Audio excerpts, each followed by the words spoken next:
Infertile Millionaire had no idea he had children, until two poor little boys rang his doorbell asking for help.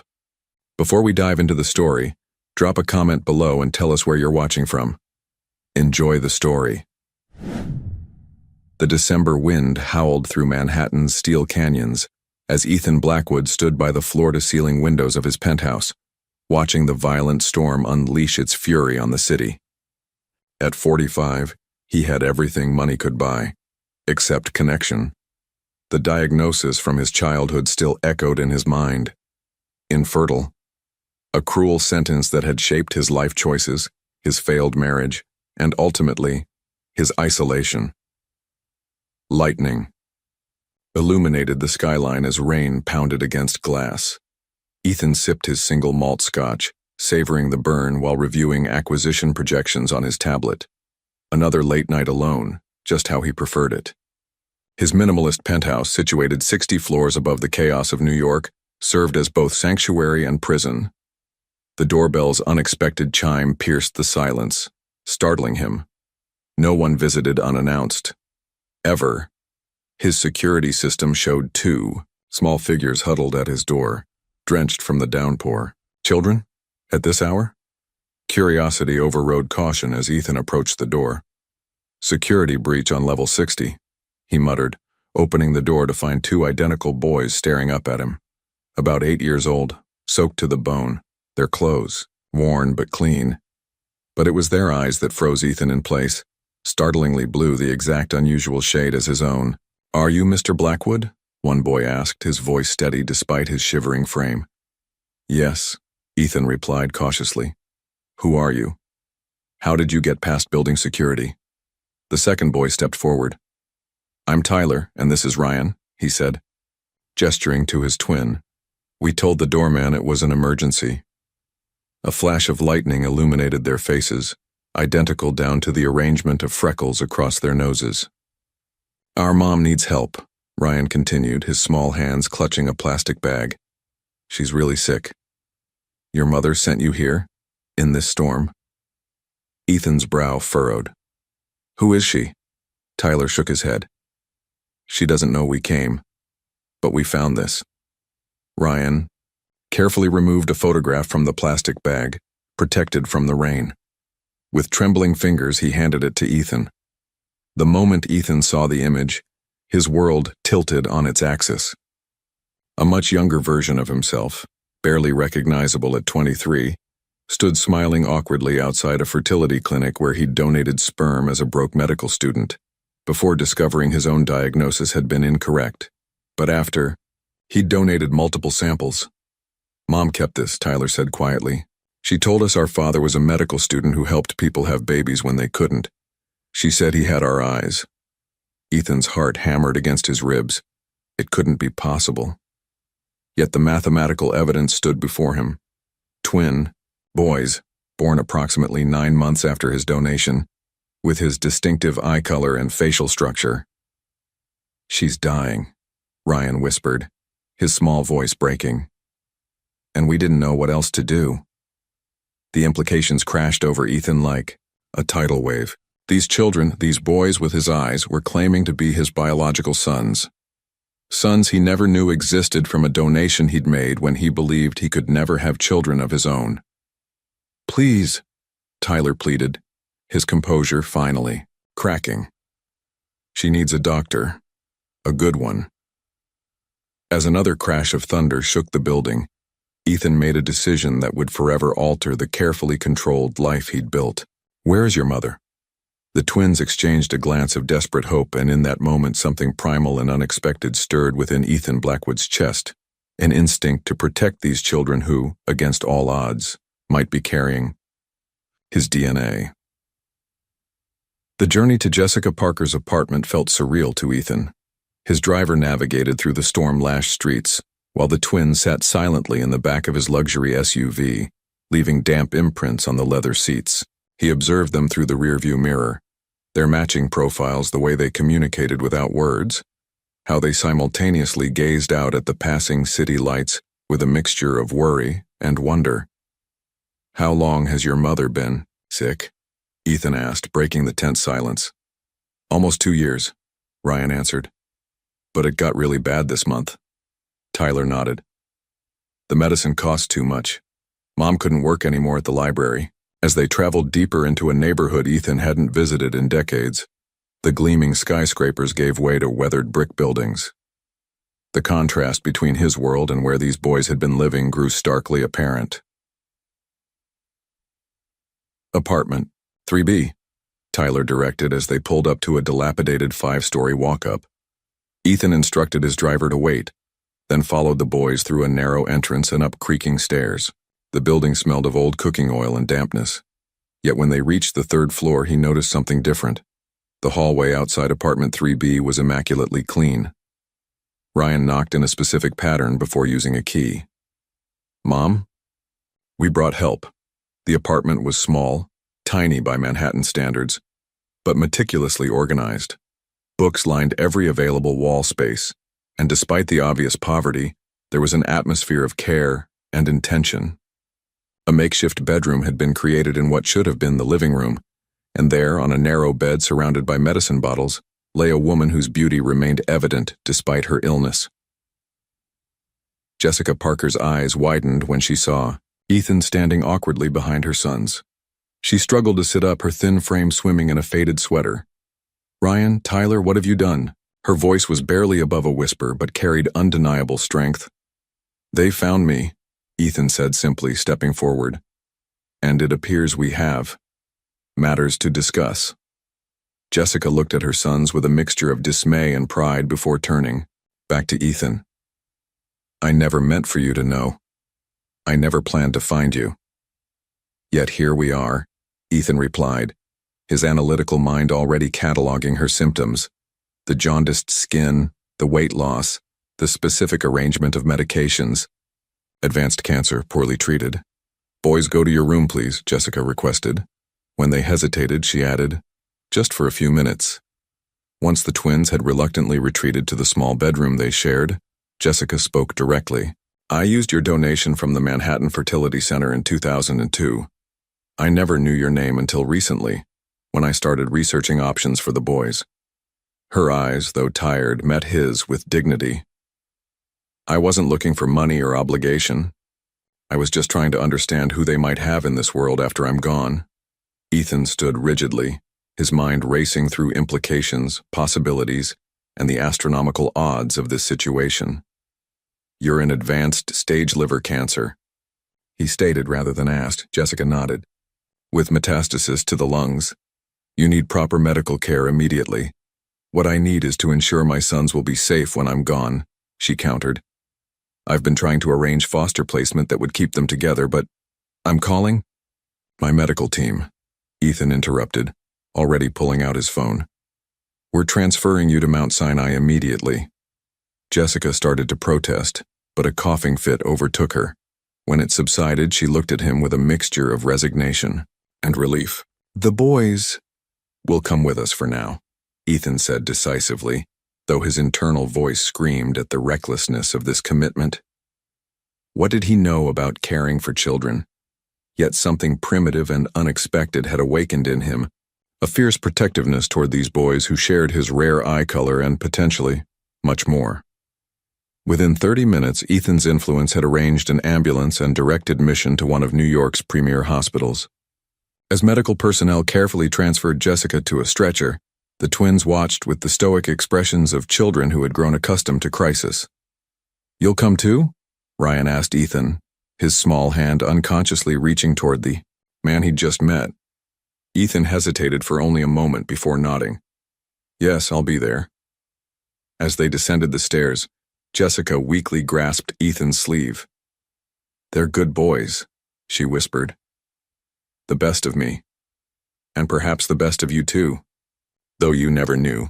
Ethan felt torn between the urge to flee this unexpected responsibility and an inexplicable pull toward these children. His carefully structured life was unraveling by the minute, yet he couldn't bring himself to walk away. Not when those familiar, blue eyes looked to him with such desperate hope. The ambulance doors closed on Jessica while the twins stood shivering on the sidewalk, suddenly looking much younger than their 8 years. Ethan placed a hesitant hand on each of their shoulders. "You'll come to my home tonight," he said, the words surprising even himself. "While the doctors help your mother." As his driver opened the car door, Ethan glanced back at the crumbling apartment building, then at the two small boys now in his care. In the space of 2 hours, everything he thought he knew about his life, his future, and his past had been irrevocably altered. Ethan's penthouse had never felt so chaotic. For a man whose life operated with precision timing and minimalist order, the presence of two energetic 8-year-olds was like introducing hurricanes to a laboratory. "Mr. Blackwood, do you really have a robot vacuum?" Ryan asked, chasing after the sleek device that had emerged from its charging station, startled by unfamiliar movement patterns. "It's autonomous," Ethan replied absently, speaking into his phone, while simultaneously trying to process the hospital's update on Jessica's condition. "And please don't touch the—" A crash from the kitchen interrupted him. Tyler had been exploring the refrigerator and knocked over Ethan's carefully arranged collection of protein shakes. Mrs. Chen, Ethan's housekeeper of 10 years, stood frozen, in disbelief, watching twin boys transform her immaculate domain into disarray within minutes of arrival. "Sir, perhaps the children would like some actual food," she suggested, eyeing the spilled protein drinks with dismay. Children typically require more substantial nutrition than performance supplements. Ethan blinked, realizing he had no idea. What 8-year-olds ate? "Yes, arrange that and prepare the east guest room." "Both in one room, sir?" Mrs. Chen asked quietly. "They're twins. They share already," Ethan replied, though uncertainty flickered in his eyes. Later that evening, after a hastily arranged dinner of chicken nuggets and macaroni, delivered from a restaurant since Ethan's kitchen contained nothing remotely child-friendly, Ethan showed the boys to their temporary quarters. "You'll stay here while your mother receives treatment," he explained stiffly, demonstrating the electronic controls for the blinds and temperature. "Mrs. Chen will be available if you need anything." The boys stood silently, taking in the vast, sterile guest room with its king-sized bed and minimalist decor. Their small backpacks, hurriedly packed before leaving their apartment, looked pitifully inadequate against the luxurious backdrop. "Can we visit Mom tomorrow?" Tyler asked, his voice small but determined. "Yes," Ethan nodded, relieved to have a concrete answer to at least one question. "I've arranged visiting hours." Ryan approached the floor-to-ceiling windows, pressing his face against the glass to view the glittering city 60 floors below. "We can see everything from here." "Don't touch the glass," Ethan said automatically, then softened at Ryan's immediate recoil. It's just difficult to clean the fingerprints." An awkward silence fell. These children, possibly his biological sons, were now temporarily in his care, yet Ethan had no idea how to connect with them. His entire adult life had been structured around the belief he would never have children, a fact that had contributed to the dissolution of his marriage years ago. "We won't break anything," Tyler promised solemnly. "And we can sleep on the floor, if you want. We don't need the big bed." Something in Ethan's chest tightened at those words. "The bed is for you," he said more gently. "Get some rest. Tomorrow we'll figure things out tomorrow." As he turned to leave, he noticed neither boy unpacked their backpacks, leaving them neatly zipped beside the door, ready for a quick departure. The implication was clear. They didn't expect to stay. In the hallway, Ethan leaned against the wall, overwhelmed by the sudden responsibility thrust upon him. His phone buzzed with hospital updates, board members' concerns, and his assistant's increasingly urgent questions about his schedule disruptions. Meanwhile, through the slightly ajar door, he could hear the twins whispering, "Do you think Mom will be okay in that hospital? Mr. Blackwood seems to know important people. Maybe they can make her better. Do you think he's really our dad? He has our eyes. Mom always said our eyes came from our father." Ethan walked quietly back to his office, the weight of those innocent speculations heavy on his shoulders. His structured world was crumbling, yet beneath the anxiety stirred something unexpected. Curiosity about these boys who might be a part of him he never knew existed. "I said breakfast is at 7, Ethan stated, finding the twins already raiding his kitchen at 5:15 a.m. Tyler stood on a chair reaching for cereal boxes while Ryan attempted to operate the complex coffee machine. "We always make breakfast," Ryan explained, pressing buttons randomly. Mom needed to rest in the mornings. Ethan quickly moved to rescue his $5,000 espresso system. "This isn't—" He stopped himself, noticing their defensive postures. These weren't employees missing a deadline or board members challenging his authority. These were children who had been caring for their sick mother. "Your mother is receiving excellent care," Ethan said, softening his tone. "The doctors are optimistic about stabilizing her condition." This wasn't entirely true. Jessica's prognosis remained grave, but the boys' faces brightened with hope. Now, regarding breakfast, Ethan continued, awkwardly shifting to a more practical topic. "What do you normally eat?" "Cereal mostly," Tyler answered. "Sometimes toast with peanut butter. Occasionally eggs when Mom felt good enough to cook," Ryan added. Ethan nodded, making mental notes. His usual breakfast consisted of a protein shake consumed while reviewing market openings. Children clearly required different protocols. "Mrs. Chen will arrive at 6. She'll prepare proper breakfast," he decided. "Until then, perhaps you could watch television?" The suggestion felt foreign in his mouth. Television before work hours seemed wildly indulgent. "We don't want to disturb anything," Tyler said, carefully climbing down from the chair. "We can wait." Their caution struck Ethan again. These children, who should be carefree and demanding, instead moved through his space with the wariness of unwelcome guests. After Mrs. Chen arrived and prepared a breakfast that Ethan barely recognized, pancakes, shaped like animals, a concept he found puzzling but the boys found delightful. They visited Jessica at the hospital. The contrast between his penthouse and the sterile hospital room felt less jarring than the contrast between his awkward formality and the easy affection Jessica showed her sons. "The doctors say you've arranged for specialists," Jessica said, quietly when the boys were distracted by a nurse showing them the hospital's interactive patient system. "Yes.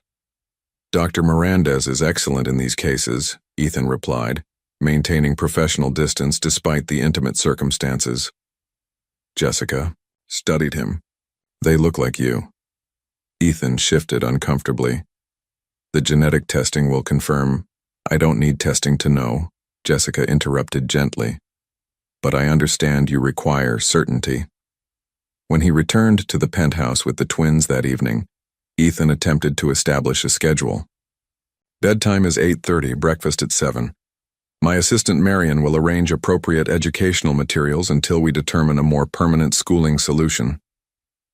The twins exchanged glances, that silent communication that fascinated and unnerved him. "We usually go to bed at 9, Ryan ventured. "And we do our lessons from the homeschool program Mom set up," Tyler added. Ethan frowned. "You're not currently enrolled in school?" "Mom homeschooled us this year because of her treatments," Ryan explained. "We're ahead in math and science, but behind in history." Later that night, reviewing Jessica's deteriorating test results, Ethan faced the uncomfortable reality that this temporary arrangement might become permanent. When he suggested the possibility of boarding school during a conference call with his lawyers, the words felt hollow. That night, checking on the twins before retiring, he found them asleep, but noticed their backpacks remained packed by the door, a silent reminder that in their minds this arrangement remained temporary. As Ethan quietly closed their door, he realized his corporate strategies for managing people were utterly ineffective with children who had already endured more emotional upheaval than most adults. The challenge facing him wasn't a business problem to solve, but a human connection to build, something that had never been in his 5-year strategic plan. The thunderstorm struck Manhattan with biblical fury. Rain lashed against the penthouse windows while lightning transformed the cityscape into stark flashes of silver and shadow. Ethan sat in his home office, reviewing Jessica's latest medical reports. The prognosis wasn't improving. Aggressive. Treatments might buy time, but the specialists were no longer discussing recovery. A particularly violent thunderclap shook the building, and seconds later, the penthouse plunged into darkness. "Backup generators should engage momentarily," Ethan muttered, reaching for his phone to illuminate the suddenly dark office. When the emergency lights failed to activate, he frowned. Even his redundancy systems had failed, unprecedented in this building. A small sound from the hallway caught his attention. Moving carefully through the darkness, Ethan followed the noise to the twins' room. The door stood ajar, and his phone's light revealed an empty bed. "Ryan? Tyler?" he called, momentary panic rising in his chest. A whimper from the corner answered him. His light found them huddled in the narrow space between the bed and wall, blanket pulled over their heads, trembling with each thunderclap. "The power system has temporarily failed," Ethan explained, approaching cautiously. "There's no need for concern." "We don't like storms." Ryan's voice was barely audible beneath the blanket. Tyler added, "The thunder sounds like everything's breaking." Ethan stood awkwardly, uncertain how to proceed. Children's fears weren't covered in his expertise. He'd built technological empires, navigated trillion-dollar markets, but comforting frightened children was entirely outside his competency. Another flash of lightning illuminated the room, followed by a deafening crash that made even Ethan flinch. Both boys gave little cries of terror. Something primitive and protective stirred within him. Slowly, he sat down on the floor beside them. "When I was young," he heard himself saying, "perhaps your age, I was also afraid of thunderstorms." Seer. Blanket shifted slightly, revealing two pairs of identical blue eyes, his eyes peering out skeptically. "You were scared of storms?" Tyler asked doubtfully. "Indeed," Ethan replied, surprising himself with this admission. "I lived in a house with a tin roof. The sound was overwhelming." "How did you stop being scared?" Ryan's question hung in the darkness. Ethan considered a moment. "My grandfather taught me to count the seconds between lightning and thunder. Each second represents approximately 1/5 of a mile in distance." As if on cue, lightning flashed. Ethan began counting steadily. 1, 2, 3. Thunder followed on 4, and he nodded. "The storm is less than a mile away, but moving past us." The next flash came, and to his surprise, two small voices joined his count. When the thunder growled at 6, Tyler whispered, "It's getting farther away." "Precisely," Ethan confirmed. "We're simply calculating the storm's trajectory." For the next 20 minutes, they counted together after each lightning flash, tracking the storm's steady retreat. Gradually, the boys emerged from under the blanket, their scientific curiosity overcoming fear. 17 seconds, Ryan announced after the final distant rumble. "That's more than 3 miles away." "Correct."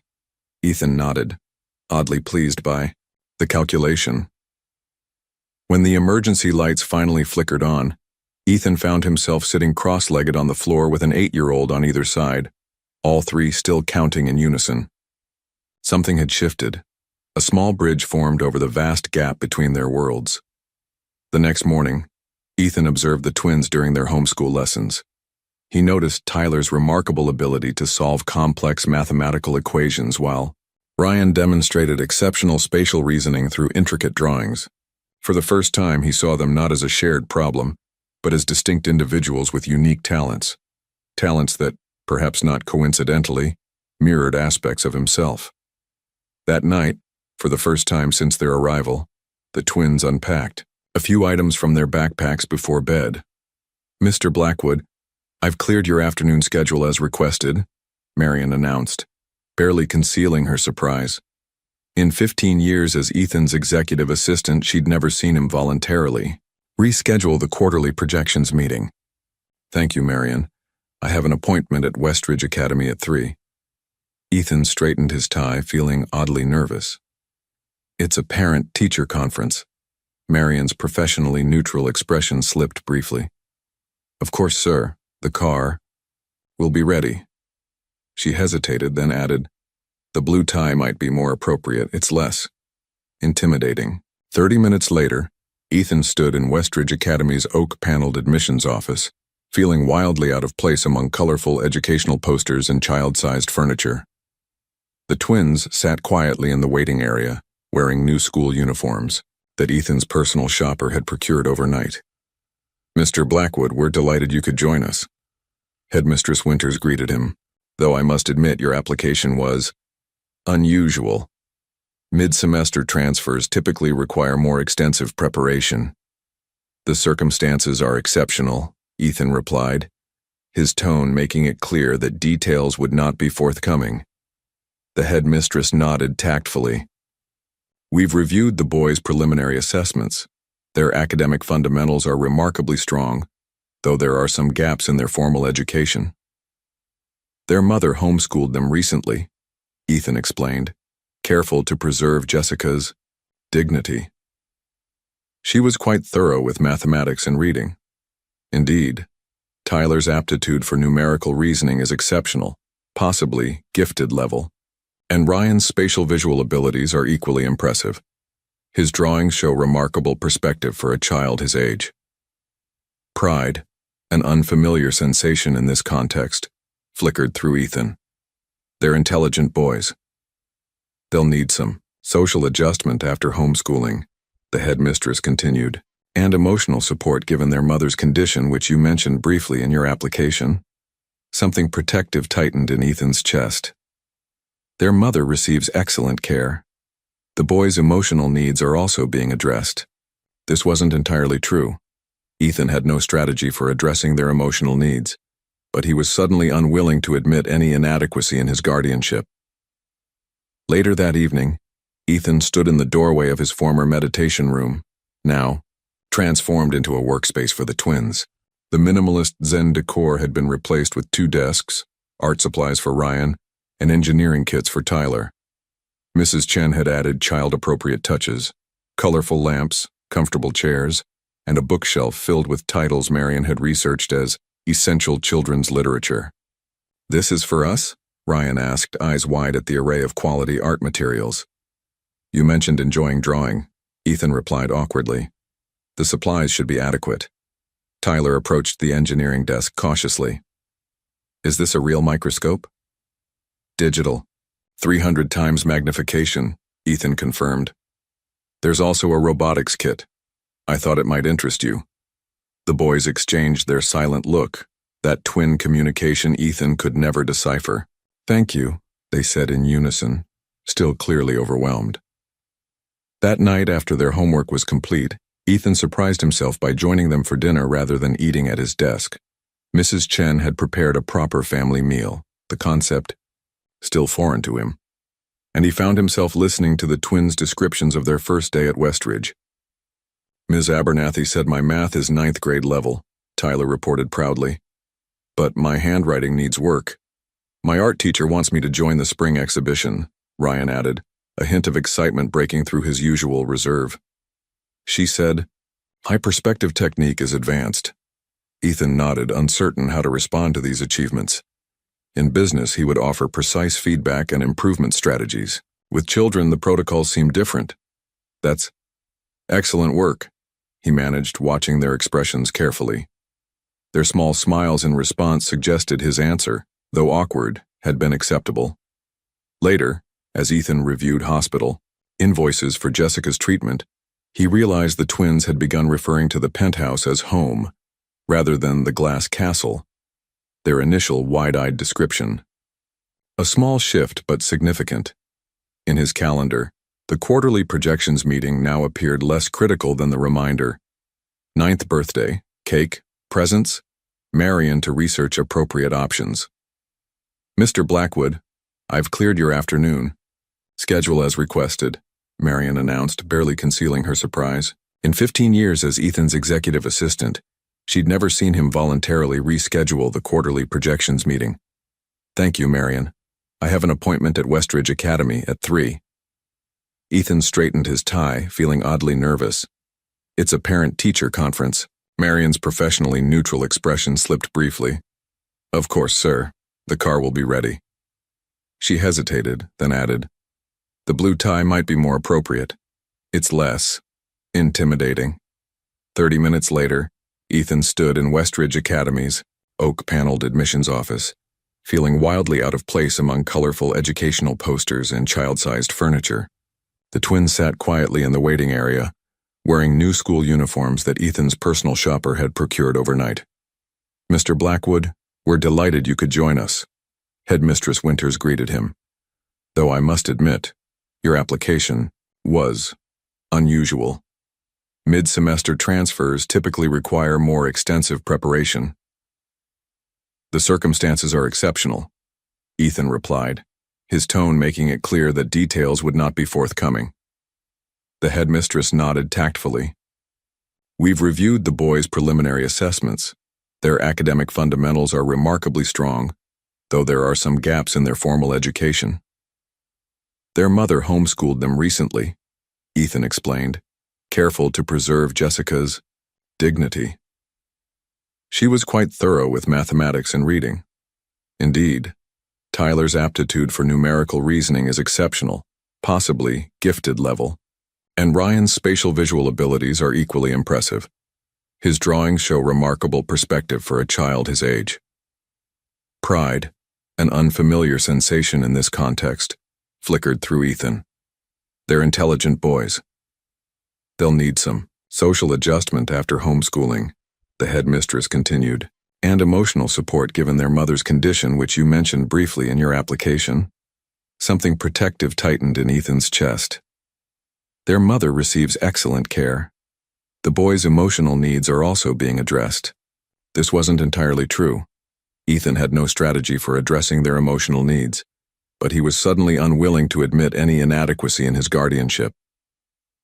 Later that evening, Ethan stood in the doorway of his former meditation room, now transformed into a workspace for the twins. The minimalist Zen decor had been replaced with 2 desks, art supplies for Ryan, and engineering kits for Tyler.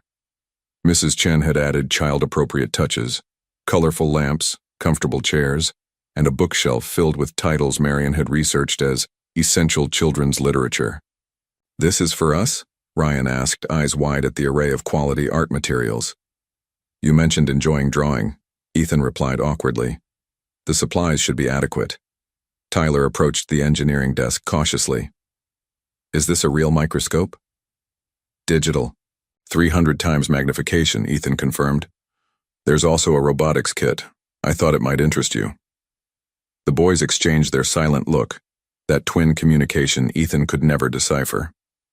"Thank you," they said in unison, still clearly overwhelmed. That night, after their homework was complete, Ethan surprised himself by joining them for dinner rather than eating at his desk. Mrs. Chen had prepared a proper family meal, the concept still foreign to him, and he found himself listening to the twins' descriptions of their first day at Westridge. "Ms. Abernathy said my math is 9th grade level," Tyler reported proudly. "But my handwriting needs work." "My art teacher wants me to join the spring exhibition," Ryan added, a hint of excitement breaking through his usual reserve. "She said, my perspective technique is advanced."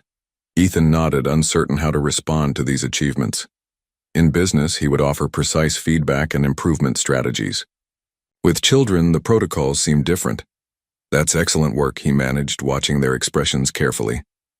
Their small smiles in response suggested his answer, though awkward, had been acceptable. Later, as Ethan reviewed hospital invoices for Jessica's treatment, he realized the twins had begun referring to the penthouse as home rather than the glass castle, their initial wide-eyed description. A small shift, but significant. In his calendar, the quarterly projections meeting now appeared less critical than the reminder. 9th birthday, cake, presents, Marion to research appropriate options. "The Singapore acquisition cannot proceed without your direct involvement, Ethan." Charles Westfield, CFO and Ethan's longest-standing board member, leaned forward across the conference table. "You've missed 3 critical meetings this month." Ethan maintained his composure, though internally he calculated how quickly he could end this meeting and still make Tyler's mathematics competition at Westridge Academy by 4 o'clock. "The preliminary framework is sufficient. Harrison can manage the details," Ethan replied, referring to his recently appointed Director of Operations, a position created specifically to handle responsibilities Ethan previously would never have delegated. Murmurs circulated among the board members. Judith Parsons, sharp-eyed and sharper-tongued, spoke next. There are concerns, Ethan. You've been distracted, unavailable. The market has noticed. Black Tech's stock is up 17% this quarter, Ethan countered smoothly. Despite your recent absence, not because of it, Charles retorted. And there are rumors. Ethan's phone vibrated. Marion's message read, Tyler's competition starts in 45 minutes. Driver ready. My schedule requires I conclude this meeting, Ethan stated, standing abruptly. Harrison has complete authority to finalize the Singapore parameters within the established guidelines. As he gathered his documents, Judith cleared her throat.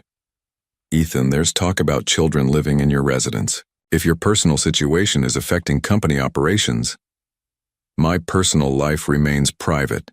Ethan cut her off with a coldness that had once been his standard operating mode.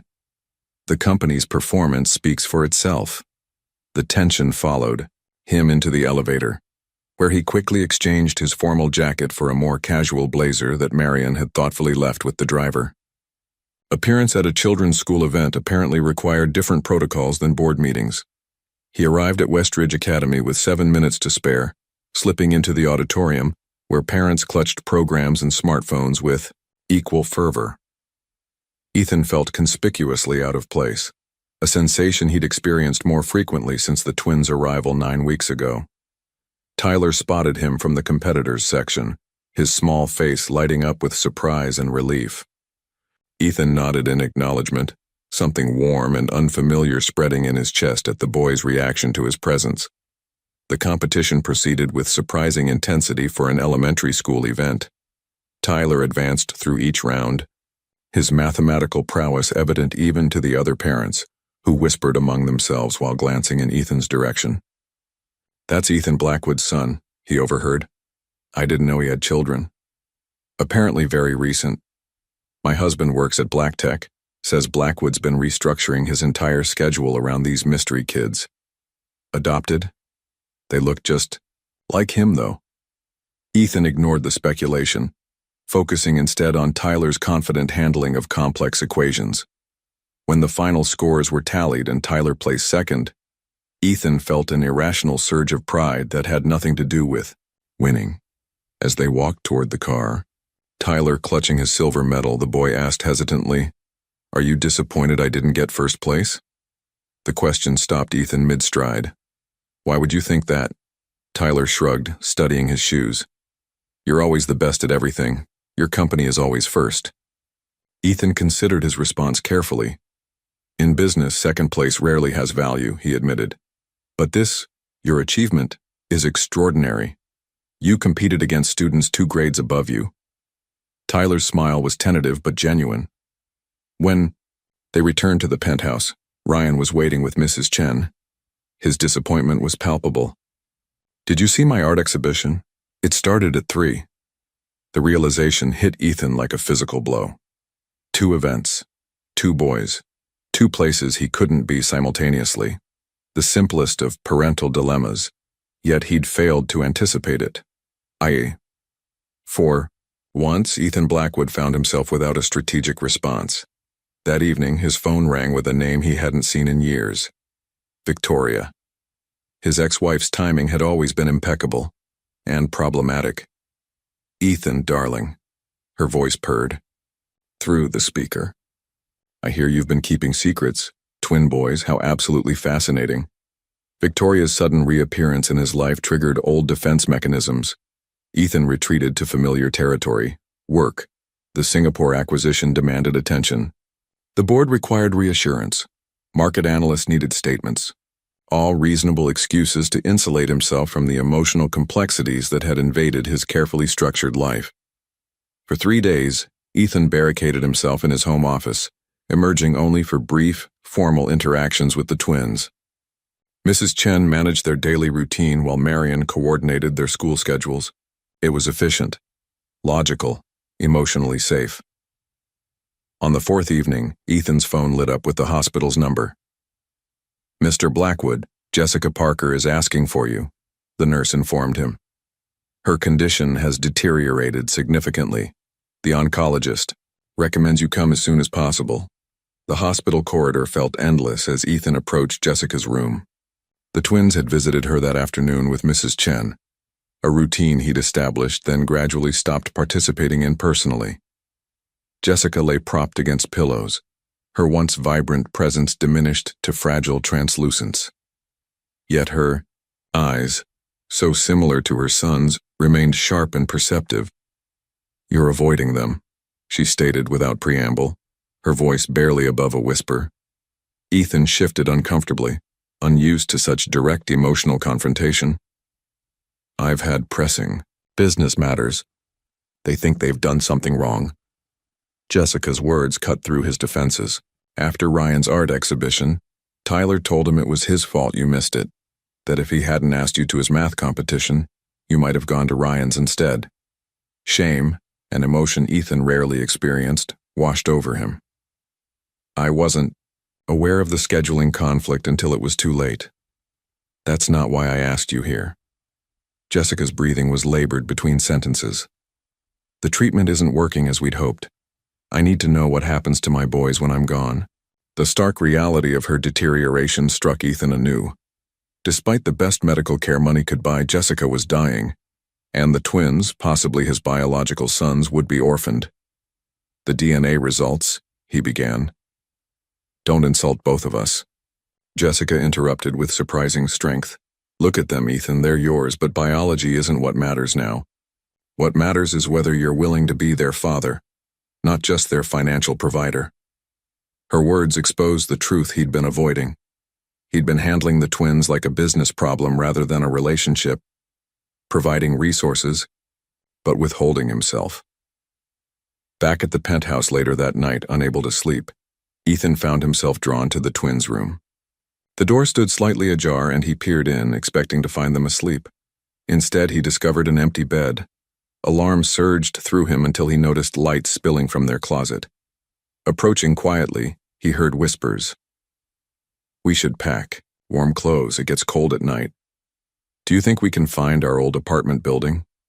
Maybe Mrs. Gonzalez in 2A would let us stay until they find us a foster home." Ethan's heart constricted as he realized what was happening. They were planning to run away, back to the security of familiar poverty rather than endure his emotional absence in the midst of luxury. "The electronic locks require a passcode to exit after midnight," he said quietly, pushing the closet door fully open. The twins froze, small backpacks half filled with their few possessions. Their expressions, guilty, defiant, and heartbreakingly vulnerable, mirrored each other perfectly.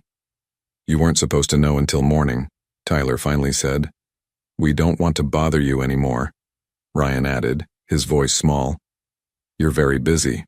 In that moment, Ethan recognized his own childhood reflected in their resigned faces, the calculations of an unwanted child, measuring his worth against adults' willingness to make space in their lives.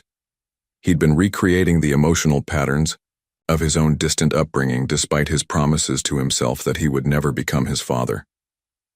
"I've made a mistake," Ethan said, the admission unfamiliar on his tongue. "Several mistakes, actually." The twins exchanged their silent glance, then looked back at him warily. "I'd like to try again," Ethan continued, choosing his words with uncharacteristic care. "If you're willing." The conference room fell silent as Ethan completed his announcement. 20 executive faces stared back at him in varying states of shock. "To summarize," he continued calmly, "Harrison Edwards will assume the role of Chief Operating Officer with expanded authority over daily operations. I will remain as CEO with strategic oversight, but my in-office presence will be reduced to accommodate my new family obligations." Charles Westfield recovered first. "Ethan, while we appreciate your personal situation, this restructuring is unprecedented." "So are the circumstances," Ethan replied. "The arrangements are non-negotiable." Later that morning, Ethan sat across from the twins at their favorite breakfast spot near Central Park, a small diner where the waitress knew their names and always brought extra whipped cream for their hot chocolate. "I have something important to discuss," Ethan began, feeling strangely nervous. The twins looked up expectantly, their identical blue eyes, his eyes, watching with the wariness that still sometimes appeared despite his recent efforts.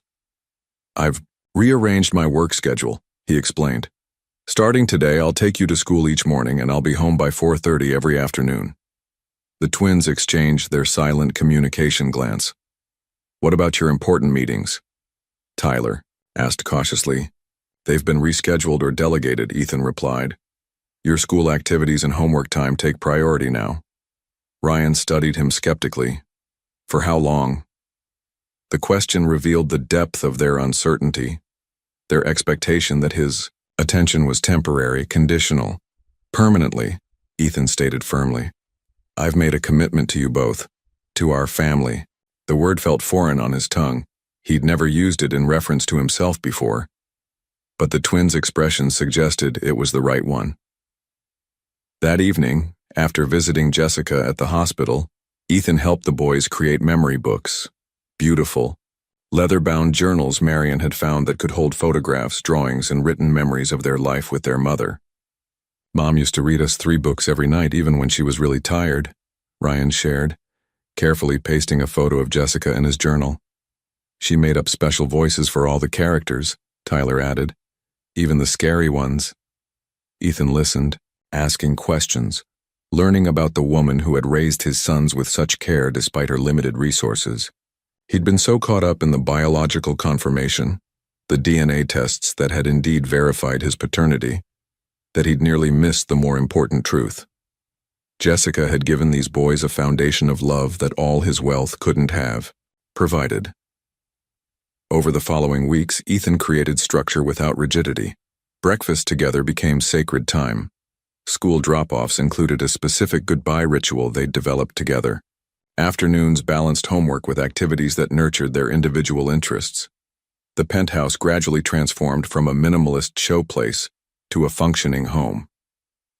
On a Saturday morning, 6 months after the twins' arrival, Ethan noticed something significant. Their backpacks, once perpetually packed for quick departure, had been completely emptied. Their clothes hung properly in closets. Books and toys occupied shelves.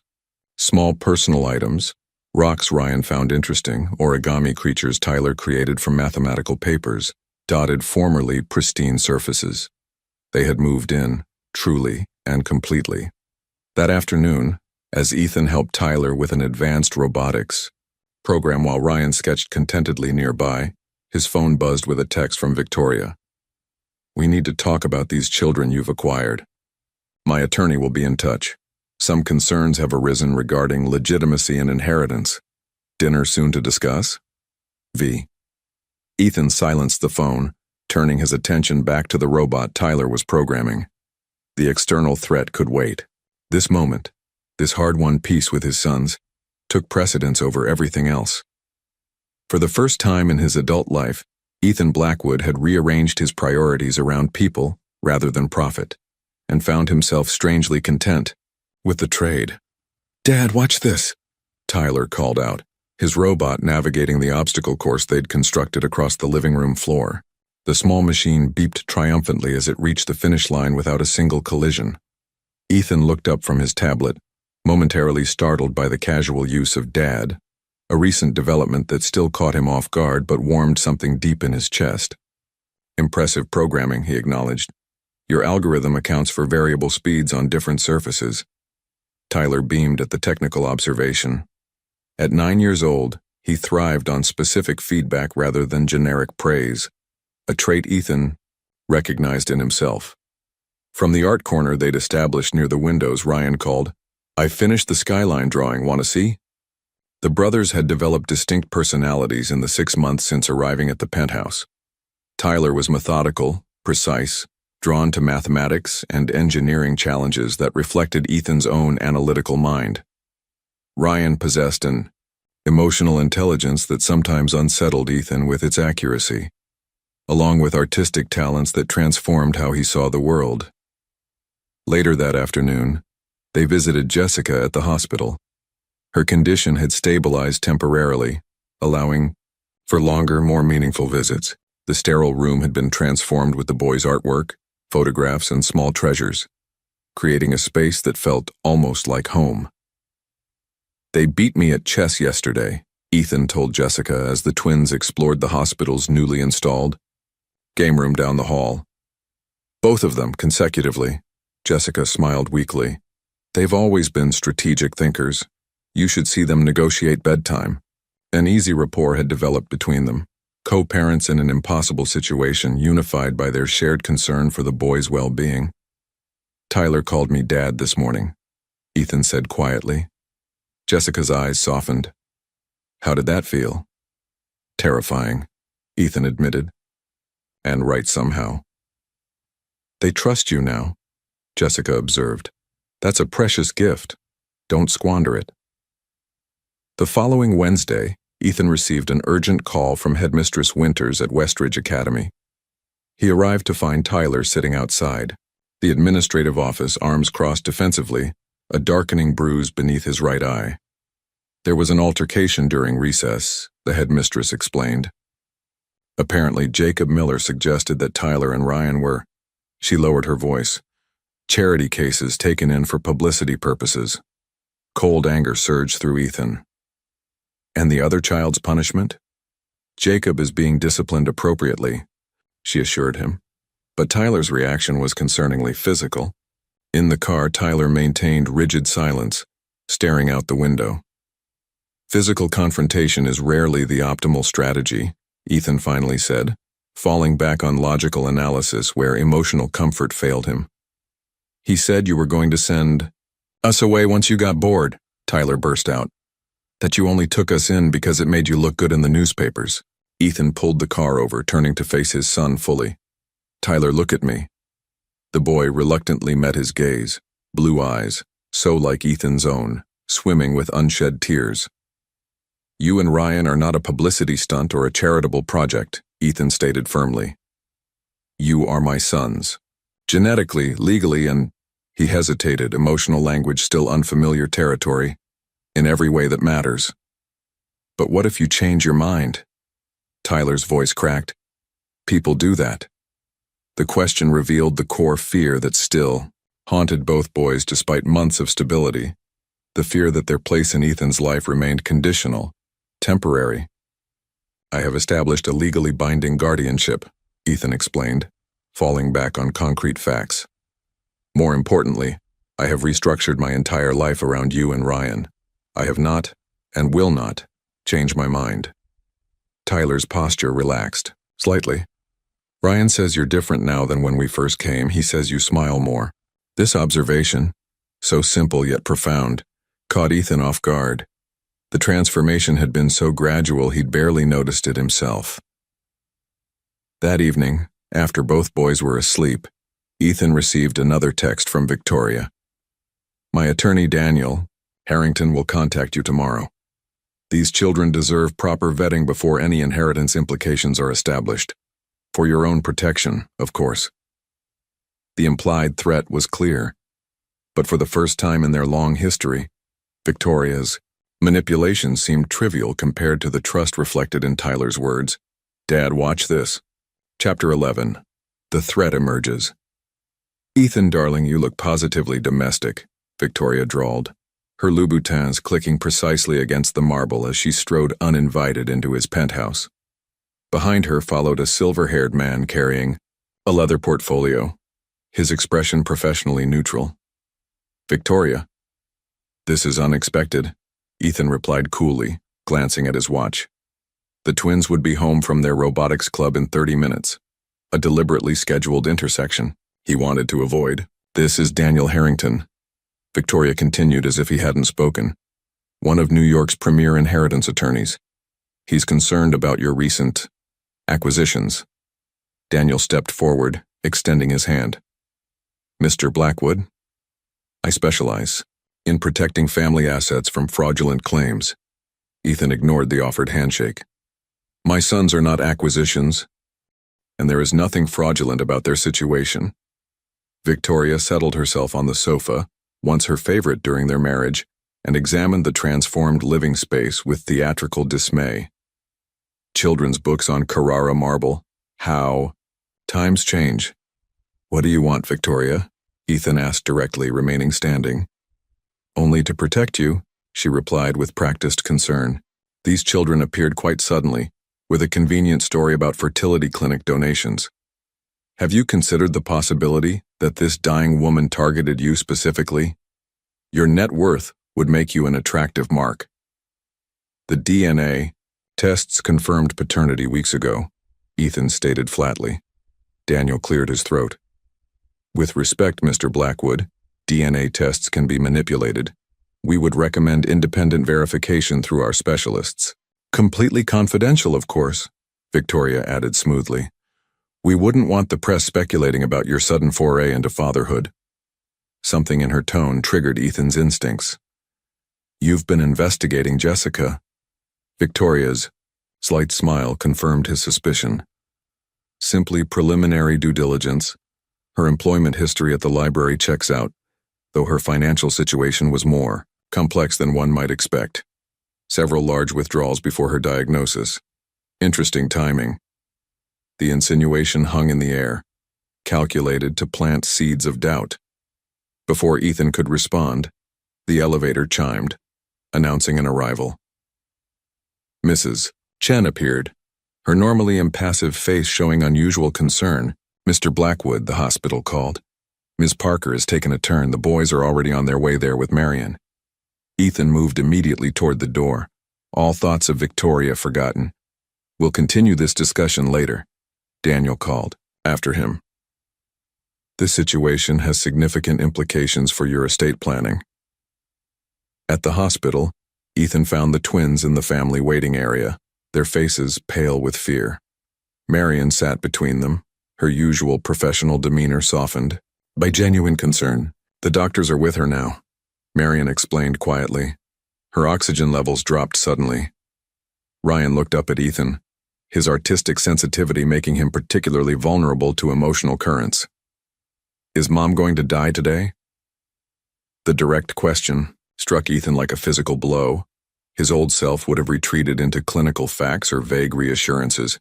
Instead, he knelt before his sons. I don't know, he answered honestly. The doctors are doing everything possible. Tyler's expression hardened with the stoicism that was his emotional armor. We should be with her. Yes, Ethan agreed, as soon as the doctors say it's all right. 3 hours later, Jessica had been stabilized, but the crisis had accelerated. Her decline. As the twins finally fell asleep in chairs beside her bed, Ethan stepped into the hallway to speak with her oncologist. Weeks, not months, the doctor confirmed quietly.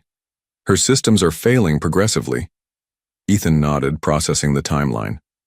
As he turned back toward Jessica's room, his phone buzzed with a message from Marion. Victoria accessed the fertility clinic records. Harrington filing preliminary motion regarding guardianship evaluation, citing concerns about hasty arrangements and your work schedule.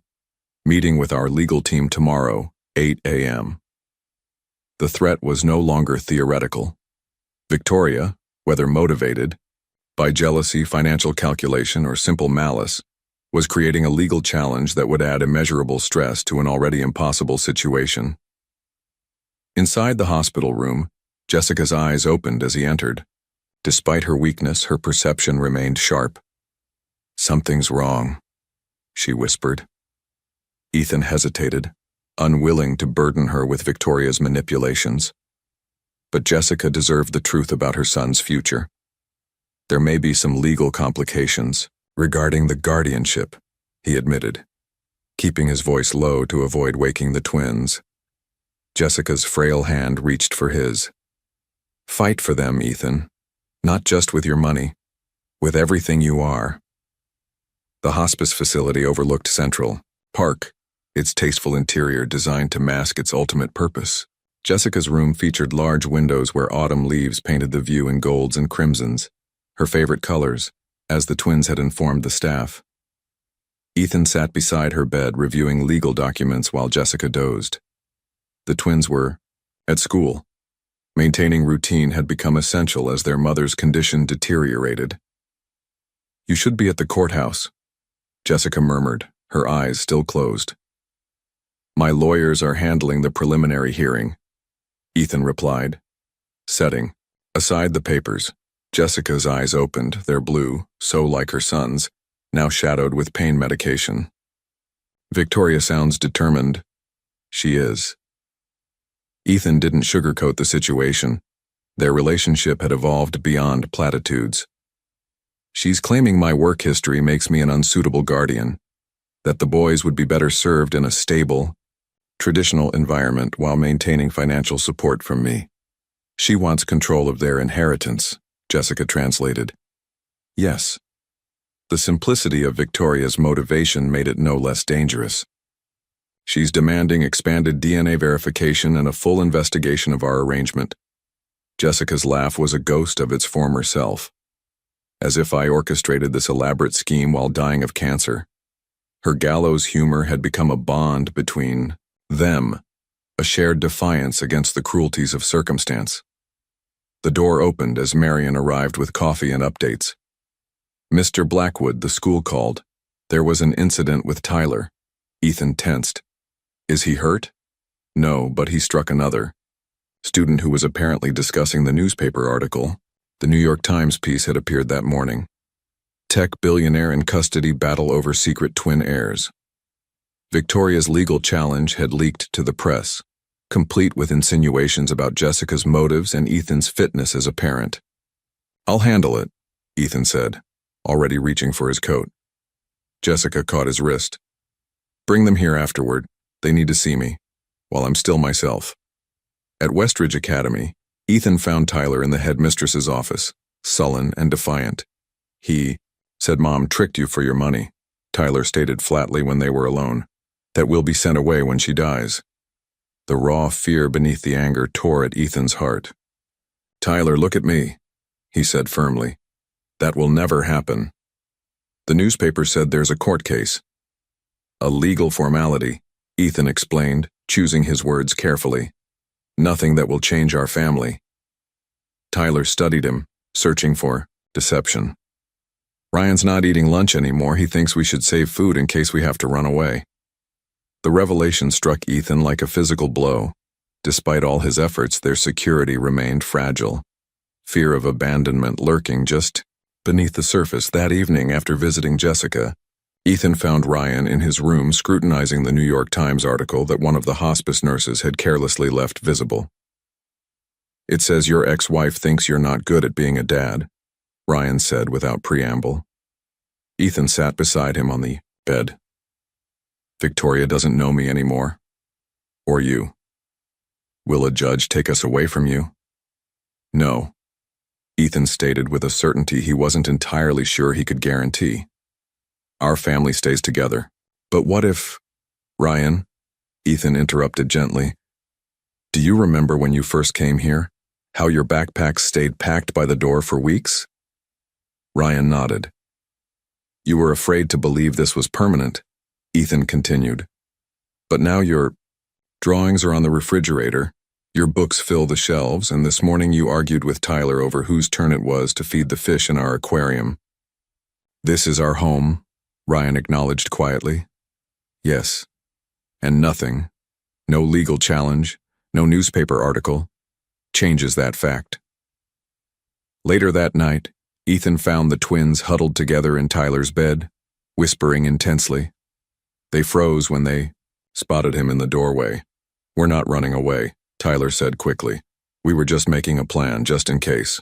The persistent fear behind those words crystallized something in Ethan. Tomorrow he would face Victoria and her lawyer in court, but tonight he needed to give his sons something stronger than legal reassurances. Move over, he said, surprising them all by sitting on the edge of the bed. Let me tell you about the first day you arrived on my doorstep and how you changed everything. Jessica Parker died peacefully on a Thursday morning, her sons and Ethan at her bedside. She'd used her final moments of lucidity to give each boy a private message, then squeezed Ethan's hand and whispered, "They're worth everything." The funeral was small but beautiful, arranged by Ethan with input from the twins. Ryan had insisted on yellow roses, his mother's favorite, while Tyler had selected music from her cherished vinyl collection. At 10 years old, they conducted themselves with a dignity that moved even the hospice staff to tears. As the service concluded, Victoria approached, her black designer dress immaculate, her expression a practiced mask of sympathy. Daniel Harrington flanked her, carrying a manila envelope. Not now, Ethan warned quietly. The court doesn't pause for sentiment, darling, Victoria murmured, extending the envelope. We have a hearing scheduled for Monday. Ryan's artist's eye caught the exchange. Who's that lady? He whispered to Ethan. No one important, Ethan replied, turning away from Victoria to focus on his sons. Monday arrived with grim inevitability. Ethan had prepared the twins as best he could, explaining that they would stay with Marion during the hearing, emphasizing that this legal procedure was merely a formality, just grown-ups talking to a judge about paperwork. He'd simplified, not wanting to burden them with the full stakes of the proceeding. Judge Eleanor Michaels studied the documents before her with methodical thoroughness, while Victoria's attorney presented their case. Mr. Blackwood's lifestyle is fundamentally incompatible with parenthood, Harrington argued smoothly. His company requires extensive travel. His work schedule historically extends well into the evening hours. The hasty nature of this guardianship arrangement raises serious concerns about proper vetting and the children's emotional stability. Ethan's attorney countered with evidence of the comprehensive changes implemented over the past 9 months. The COO appointment, the restructured schedule, the boys' academic progress and psychological evaluations showing healthy adjustment, despite their mother's illness. Furthermore, she continued, we have documentation of Ms. Taylor's inquiries into the children's potential inheritance and trust arrangements before initiating these proceedings. Victoria's expression remained impassive, though her manicured nails dug visibly into her palm. Judge Michaels removed her reading glasses. I'd like to speak with the children. Ethan's heart hammered against his ribs. He'd hoped to shield the twins from direct involvement. Ryan and Tyler entered the chambers minutes later, their matching navy suits, purchased for their mother's funeral, lending them a solemn appearance beyond their years. They sat side by side, shoulders touching for mutual support. I understand this has been a very difficult time for you. The judge began gently. I'm sorry about your mother. The twins nodded in unison, but remained silent. I need to ask you some questions about living with Mr. Blackwood, she continued. There's no right or wrong answer, I just want to know how you feel. Tyler, ever the protector, spoke first. He's our dad. The DNA test proved it, but that's not why he's our dad. Could you explain what you mean? The judge prompted. Tyler glanced at Ethan before continuing. When I was afraid to go back to school after some kids teased me, he didn't just tell me to be brave. He came to my classroom and talked to everyone about how sometimes smart people get bullied by people who don't understand them. Then he showed everyone cool technology and explained how math builds everything important. Ryan added softly, when I couldn't sleep after Mom went to the hospice, he sat with me every night and helped me draw pictures of happy memories with her. He never told me to stop crying. The judge nodded thoughtfully. And before you came to live with Mr. Blackwood, did you know him? No, Ryan answered, but Mom kept his picture. She said our eyes came from him. He's teaching us chess, Tyler volunteered, and he comes to all our school things now, even when he has important meetings. Even when both of us have different events on the same day, Ryan emphasized, he figured out how to be at both. Ethan felt something tighten in his chest at this simple acknowledgement of his most important parental lesson, being present. Victoria shifted impatiently. Your Honor, children this age can be easily influenced. Ms. Taylor, Judge Michaels interrupted sharply, you'll have your opportunity to speak. She turned back to the twins. One last question. If you could choose where to live, where would that be? The twins answered in perfect unison. With our dad.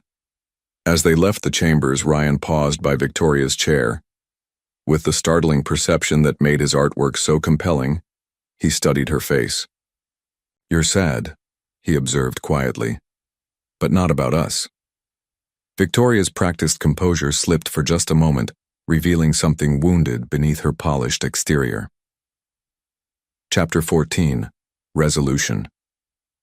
The court hereby grants permanent guardianship to Ethan Blackwood, with a direct path to formal adoption pending standard follow-up evaluations. Judge Michaels's voice rang clear in the courtroom as she signed the final order. Additionally, the court recognizes the genetic verification confirming Mr. Blackwood's biological paternity of Ryan and Tyler Parker. Ethan maintained his composure, though relief coursed through him like a physical current. 9 months of uncertainty solidified into legal reality with the stroke of a pen. Victoria sat rigidly beside her attorney, her expression unreadable. The judge continued, her tone noticeably cooler. Regarding Ms. Taylor's petition, this court finds concerning evidence of ulterior financial motives. The documentation submitted showing Ms. Taylor's inquiries into the children's potential inheritance status prior to raising guardianship concerns suggests improper intent. Daniel Harrington shifted uncomfortably as Judge Michaels added, "The Bar Association will receive a copy of these proceedings for review of potentially unethical legal strategy." Outside the courthouse, Marion waited with the twins, who immediately rushed to Ethan when they spotted him. Their anxious expressions transformed to joy when he nodded, confirming the outcome without words. "It's official," he told them, allowing himself a rare public display of emotion as he drew them into an embrace. "We are legally a family." Ryan's arms tightened around his waist. "Forever?" "Forever," Ethan confirmed. That evening, as the three celebrated with a dinner of the twins' choosing, pizza with everything on it, a culinary adventure Ethan would have found inconceivable a year ago, his phone buzzed with a message from Victoria. "Congratulations. You've won as usual. Perhaps they'll fare better with you than I did."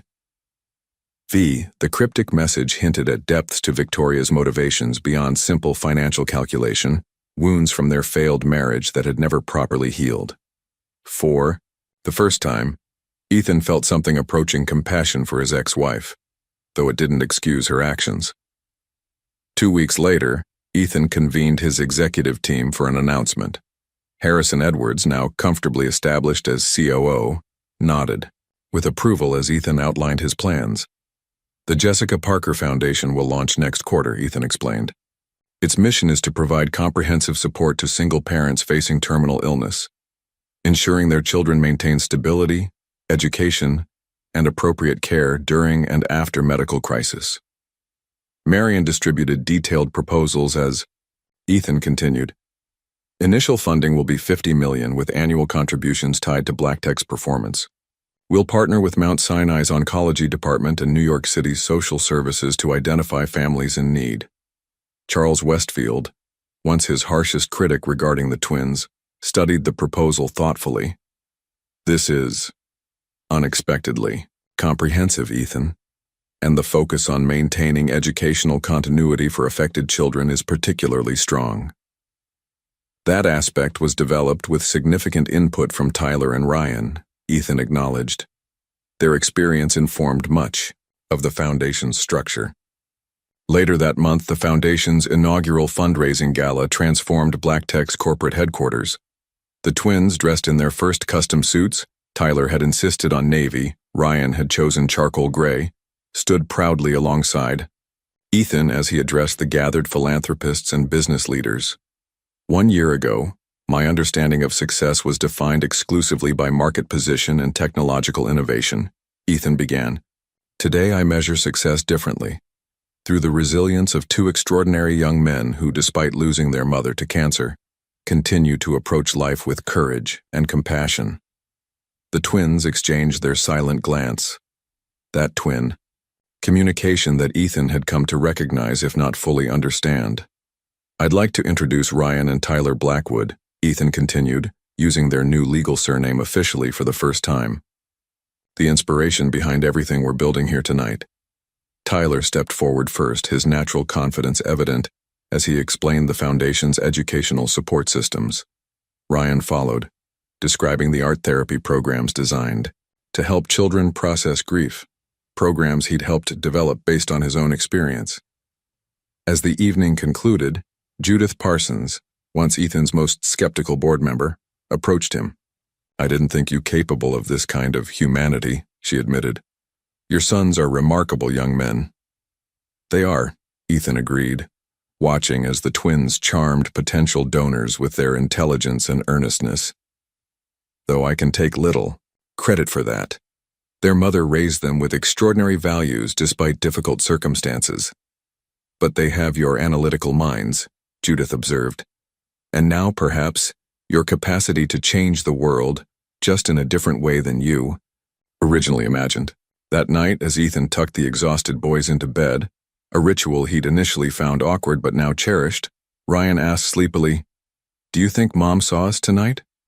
The question would once have flummoxed the logical, literal-minded Ethan of a year ago. Now he simply said, "Yes, I believe she did." 3 years passed with the swift inevitability of childhood. What had once been strange, parent-teacher conferences, soccer games, science fair projects, had become the cherished rhythms of Ethan Blackwood's life. At 49, he'd restructured not just his schedule, but his entire conception of success. The penthouse, once a monument to minimalist isolation, had long since been sold. In its place stood a brownstone with a small backyard where prototype robots navigated obstacle courses and artistic installations caught the changing light through the seasons. "Dad, the Newton Academy acceptance letters came." Tyler's voice echoed through the house as Ethan reviewed quarterly reports for the Jessica Parker Foundation, which now supported over 200 families nationwide. At 13, the twins remained identical physically, though their distinct personalities had blossomed. Tyler bounded into the study, waving 2 envelopes triumphantly, his energy every bit as kinetic as it had been at 8, though now contained in a ganglier frame that hinted at the man he would become. "Both of you?" Ethan asked, already knowing the answer. The prestigious Science Academy had been thoroughly impressed during the twins' interviews, particularly by Tyler's advanced robotics project that had won national recognition. Ryan got into their specialized arts program, Tyler confirmed. "We'll be on the same campus but different tracks." Ryan appeared in the doorway, his expression more measured but equally pleased. "The director said my portfolio showed unusual emotional depth for someone my age," he reported with characteristic precision. At 13, he'd already developed a distinctive artistic voice. His work featured in student exhibitions that attracted genuine critical attention. "This calls for celebration," Ethan declared, setting aside his work without hesitation, a shift in priorities that still occasionally surprised his business associates, but had become second nature to him. Later that evening, as they finished dinner at the twins' favorite restaurant, Ethan presented them with small wrapped packages. "What's this for?" Ryan asked. "Our birthday isn't for 2 months." "These are heritage gifts," Ethan explained. "I thought 13 was an appropriate age." The twins unwrapped identical vintage pocket watches, their silver cases engraved with their initials. "These belong to my grandfather," Ethan continued. "The man who taught me to count between lightning and thunder." The brothers exchanged their silent glance, that twin communication that remained as mysterious to Ethan as it had on the first day they appeared at his door. "There's something else," Ethan added, sliding a document across the table. "The Jessica Parker Scholarship has been officially endowed at Columbia University's School of Arts. It will provide full funding annually to children raised by single parents." Ryan's eyes, so like his mother's, filled with tears. She would have loved that. She never got to finish her master's degree, Tyler remembered. She always wanted to go back to school someday. "The first recipient has already been selected," Ethan told them. "A young woman whose mother raised her alone while working 3 jobs. She'll study literature, as your mother would have." The conversation shifted to their upcoming school transition, projects for the summer, and a planned trip to Europe, their first international travel as a family. Throughout it all, Ethan observed his sons with quiet wonder. They carried Jessica's compassion and his analytical mind, yet had become entirely their own people, unfolding into unique individuals who constantly surprised him. After returning home, as the twins disappeared upstairs to call friends with their news, Ethan paused in the living room where a photograph held the place of honor.